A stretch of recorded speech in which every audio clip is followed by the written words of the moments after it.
Okay. Hello. Good evening. Good evening. How are we today?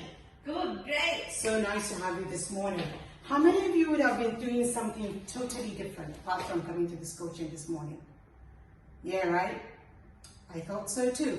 I would have been sleeping, but I got so excited as usual. If it has anything to do with coaching, I'm there. I don't feel sleepy anymore. My name is Asma. I'm going to be your host today, and I'm going to talk to you about an amazing journey. But prior to that, I'd love to know how many of you know something about coaching? Anybody? Good. You know something about coaching? Yes, a bit. Okay. How much of it? Have you been coached before? Have you met somebody in coaching? Yes, yes. Awesome. So I'm sure you're all excited, right? Yes. Oh, awesome. So who woke up this morning and felt the weather was too cold? Me. Me too. Again, because it's coaching, I'm here.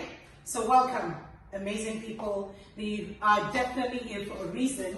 You couldn't have come here by the way. You must have come here for a good reason. We're going to find that out as we go along the way. So welcome again.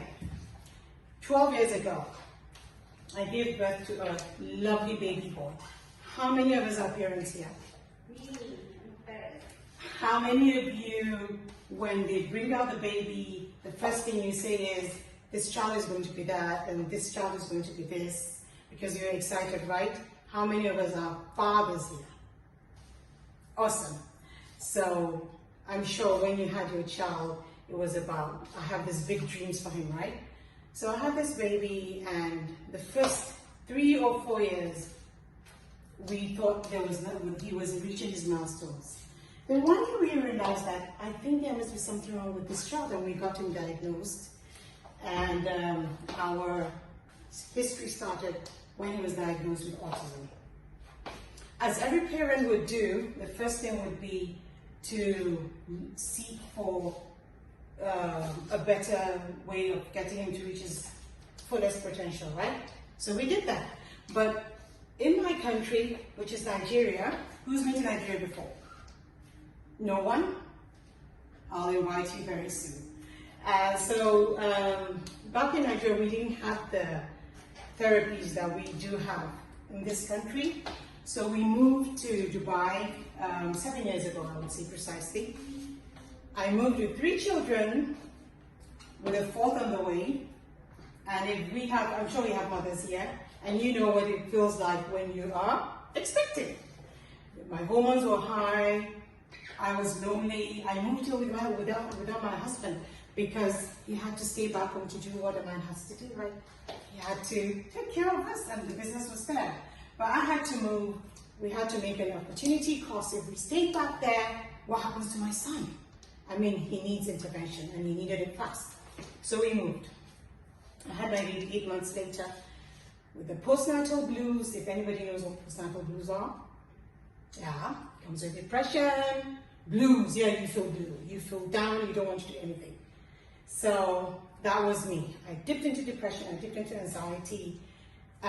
Just to let you know that I have an IT background. I loved my work. I had just started training, people in IT, and I loved it. And I'm a Microsoft certified engineer, and I loved my work. I loved it so much that I would leave the house in the morning and even, not think of coming back till late at night. Just to let you know that, the type of person I could be when I love something.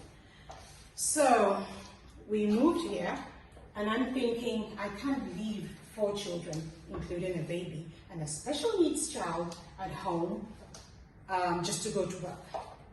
So I'm still depressed. Remember, I have depression. Anybody knows any mental health disorder? Just so we can compare and see if you understand what depression is. Anyone? Well, depression is a feeling of feeling constantly low, lack of interest in anything that you used to be interested in.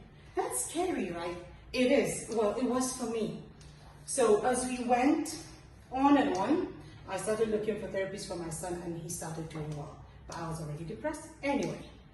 So back home, I had people that would reach out to me and say, oh, you've left. My son also has autism. What do I do? And I'm lying in this bed and I'm thinking, okay, let me open up a WhatsApp group, and I started that. Within no time, I had so many people come on the group, so much that it was full. I couldn't take on anybody. But that was good, because that means I was giving them something to help them. We went on, and about a year later, I realized that I needed to go back to IT. But something kept telling me that, well, how would it look if you come back from work, you're a career person, you love what you do, yes, you love IT, but then where will your son be? So I stayed back and then concentrated on my sort of coaching parents on WhatsApp. We continued this and they loved it. I would go on the hub and do some classes for them, free classes, of course. Don't forget, I was lying there, but I was thinking I was helping, and that's when I started getting excited that, oh well, hope is not lost. I'm not doing my IT, but I'm helping people. So, time went by, and I thought, well, you know how to help them based on your experience with your son. But how about doing it in such a way that you have more knowledge? I did so many courses. I went online and did some courses from the US. I got certified as an NLP practitioner. And the day I got my certificate, who has gotten the certificate and is thinking, wow, my life has changed? Yeah, all of us, right? I'm sure. So I laminated it, put it in my room. I'm serious, really. This is what I did. And it's so weird now, but it has another meaning. So I laminated it, had it on my wall, and I'm thinking, then what? You know? I came home and I would take pictures and post it on my Instagram, and everyone would say, wow, congrats, what's NLP? And I'll tell them about it. I was really proud because it was a lot of work. Any NLP practitioner here? Yeah? Okay. It's neuro-linguistic programming. And I would not go into that. It's a sort of a coaching program where you take people to understand how we think, how it affects your behavior. And so I'm thinking I could help my WhatsApp group with this, but I couldn't start. I was wondering what this was. And all the while, I remember I would come downstairs in the morning and I would tell, you know, my household, what's wrong with this house? I mean, nobody's doing his job. Nobody's doing anything. I was blaming. I did a lot of blaming. I was very negative. It was all blame games. I would blame my kids for not doing their homework. I'll blame virtually everybody. And I'm wondering, if I'm blaming everybody, then there must be something wrong with me, not them, right? So I started retrospect. I was wondering, what could I do? So I thought, okay, there's now an NLP master's coming on. Let me go for that. But something is telling me, if you have all these certificates, but you're not coaching, as in coaching, so what are you doing? I remember so many people would say, oh, you're a coach. And I'll say, yes, because I was not confident. I wasn't confident. I wanted to be so much, but I wasn't. So a week to the NLP Masters Practitioner, I went online and I saw this advert. What I liked about it was that it was orange. What did you like about the advert?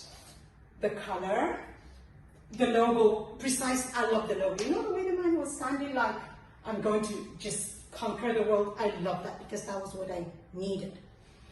So off I went and I thought, but there's masters NLP coming. But something said, there's masters NLP, but what are you doing with a practitioner? Nothing. You're not a coach. And I started watching this awesome video that has really changed me. I heard this hero of mine, my mentor, now I call him, say, you may have NLP certification, you could have ELP, you could have various certifications, but what are you doing with it? You're not coaching. I'm like, what? Is he talking to me? Apparently he was. I was definitely there for a reason. So, I thought, even if this scene stops here, I'm ready. This is for me, I'm going to register. But then he went on and talked about, because when I saw Coach to Fortune, I said, yes, I could be a coach and have fortune. So I thought that was what I was there for, till he kept on and, you know, he spoke about how to rid yourself of negative thoughts, how to be a better person. And I realized that all the blame games, all the negativity was because I did not have a system. Nothing was in place. My house was a rut. I was always screaming my head off because I didn't have a system in place. I couldn't start coaching because I didn't have a system in place. I needed the system because I remember I would say, I have all this knowledge. I would wake up, I'll be frustrated. Nothing, no system. And I was going through so many course materials till I came across a coaching material that I did months back. And I saw my coach once said to me, you need to remember this acronym FCS, focus, consistency, and system. I remember I understood focus and consistency, but system was hard for me. Why do you think it was hard? Right? Yeah, precisely because it was elusive. I was looking for it, but I didn't know it. I didn't know where to find it. There it was, right in front of me. And he said, you need a system. I want to put all the system for you together.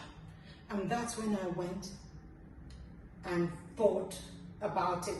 Just during the break, I didn't need to leave the room because I knew change had come. And I registered the same day, and my life changed. It changed so much because first for me, it wasn't about coaching others, it was about coaching myself. And I felt much, much better. That was when I had the positivity, get rid of my negativity. And I'm here today to share. And it always makes me so excited because I know how much it's going to change you. And it's a ripple effect. It's going to change everybody around you. And God knows one day, the world. So, I called him my mentor. Yeah, you remember. Hero. Because he is. I mean, who wants to live with negativity a whole life? Right? I'm going to introduce this amazing person who has made my life more incredible than I thought it would ever be. Let's put our hands together for this person in the name of Mr. Arfeen Khan.